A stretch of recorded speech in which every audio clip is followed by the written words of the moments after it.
The government was out selling its budget today and it has a tough job ahead. Everyone will pay more in tax and the banks are threatening to pass on a $6 billion bill they were blindsided with last night. Jonathan Lee joins us from Canberra. Jonathan, is there anything to stop the banks making taxpayers pay for this new levy? Good evening, Georgie. Well, the government says its consumer watchdog, the ACCC, will be watching very closely, but even the Treasurer said last night there was little that could be done. If people weren't happy, they needed to look for a smaller lender. The reality of the situation, though, is Australia's banks are the wealthiest in the world, and the coalition needs money. The coalition's top dogs taking the budget out for a walk. It's a bit brave and bold here.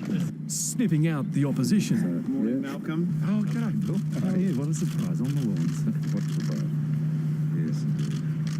Yes. Last night's budget revealing a cash-strapped government forced to increase Australia's debt ceiling a further $100 billion, pledging to bring the budget back into surplus in 4 years' time. Can the Treasurer now reveal to the House what his new debt limit actually is? $600 billion, Mr Speaker. That is what the debt limit has been set at.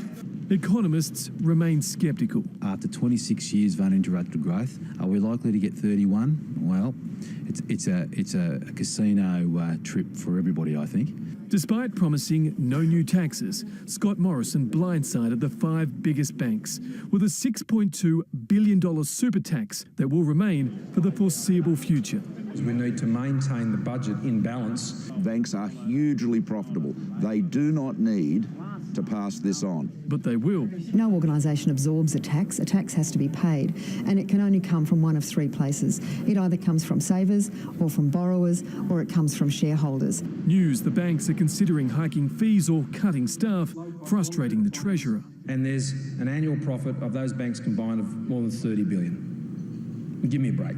Taxpayers, though, won't escape. Almost everyone is being asked to contribute more to the Medicare levy to cover a funding hole and guarantee the National Disability Insurance Scheme. The Medicare levy will increase from 2 to 2.5%, costing a single worker earning $100,000 an extra $500 a year.